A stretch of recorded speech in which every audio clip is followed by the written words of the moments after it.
پرہیبت انبو۔ آپ کے سامنے ایک عظیم انبو ہے، ننگے کالے سروں اور سفید پیراہنوں کا انبو، قطار در قطار انبو۔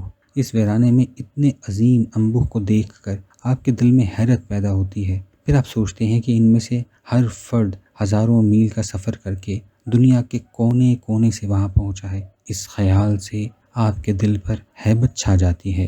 جبل الرحمت پر لوگوں کی اتنی بھیڑ ہے کہ کسی کا حرکت کرنا یا راستہ بنانا ممکن نہیں۔ پھر غروب آفتاب کے قریب جبل العرفات سے ایک نعرہ بلند ہوتا ہے جس میں اللہ اور محمد صلی اللہ علیہ وسلم کے الفاظ واضح طور پر سنائی دے رہے ہیں۔ یہ نعرہ اس انبوہ میں یوں گونجتا چلا جا رہا ہے جیسے سمندر میں لہریں چل رہی ہوں۔ ساتھ ہی کسی نے پہاڑی سے سفید کپڑا لہرا کر اشارہ سا کیا۔ اس اشارے کے جواب میں لوگوں نے احرام کا اوپر کا حصہ اتارا اور اسے لہرانے لگے۔ ہر چند ساتھ کے لیے وہی عظیم گنگناہٹ لہر کی طرح جبل عرفات سے اٹھی۔ پیراہن لہراتے ہیں اور پھر مکمل سکوت طاری ہو جاتا ہے۔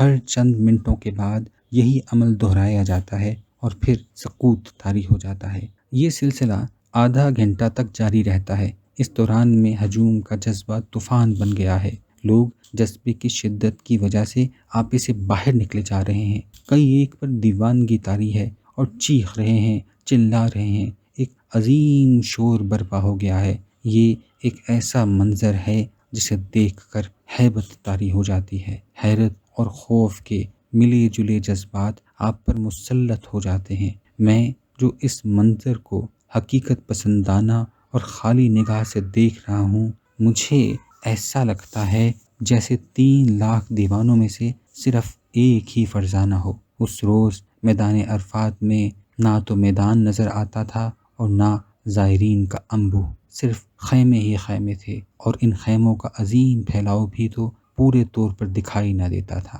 فندق الکاکی میں بھی زائرین اپنے اپنے خیموں میں بند تھے۔ چند زائرین بڑے شامیانے کے نیچے چپ چاپ بیٹھے تھے۔ تسبیحیں چل رہی تھی، ہونٹ ہل رہے تھے، چہروں پر اداسی بھرا سکون تھا۔ کندھے یوں جھکے ہوئے تھے جیسے کوئی افتاد آ پڑی ہو جسے وہ صبر و تشکر سے جھیل رہے ہوں۔